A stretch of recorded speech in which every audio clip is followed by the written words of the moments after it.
So in terms of sex in any given society, if you aren't male and you aren't female, then we refer to that as intersex. But what about if you're not male or female in terms of your gender or your gender identity? So in some societies, individuals will live their lives as neither male nor female, with zero social stigma, and in some cases it's prestigious to be neither male nor female. We refer to this non-binary gender identity generally as gender variance. So this is expressions of sex and gender that diverge from the male and female norms that dominate in most societies. Okay, and then specifically, we'll talk about a third gender. So this is societies that acknowledge 3 or more categories of gender and sex. So we'll talk about a couple examples of that in a moment. But I also want to talk about sexual orientation very quickly.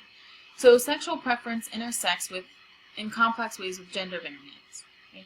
So gender variance does not necessarily imply variation in sexuality, and sexuality just being your sexual preferences, desires, or practices. Okay, so your gender or sex identity is not defined by your sexual practice, but instead through your social performance. And by social performance, we mean wearing certain clothes, speaking certain ways, doing your hair a specific way. So these outward characteristics that display your gender or your sex, that's your social performance. So I socially perform as female. Okay, I also happen to be female, and I also happen to be straight. Okay, but this doesn't have to be that way. None of those things are inherently connected in that way. I could socially perform as female, but be homosexual, or I could socially perform as female and be male in terms of my sex, and straight. So you can have any kind of combination therein. It doesn't have to be a one-to-one correlation between sex, gender identity, or social performance, or sexual orientation. So a good example is the Nådleehé individuals in Navajo society. So these individuals combine male and female roles and characteristics. But what's different than in Western society is that these individuals are highly respected.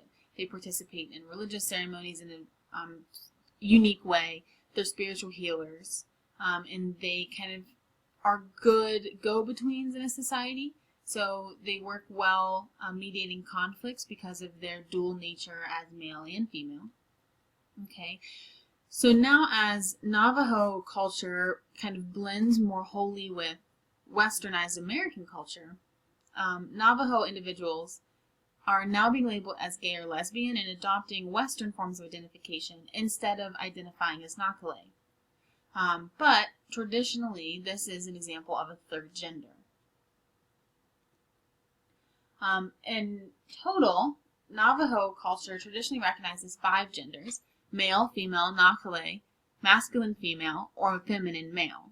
Masculine, female are female-bodied individuals, but they do male work. And feminine, male are male-bodied, but they do female work, or socially perform as female. Okay, so the Navajo have a much more fluid and kind of dynamic relationship with gender than we do in the United States in general. Hijras are males who are sexually impotent, either because they're born intersex, so remember, born with a combination of male and female features, or because they were castrated at some point. Okay, they usually are providing blessings when a boy is born or at a wedding, so blessing fertility even though they are impotent.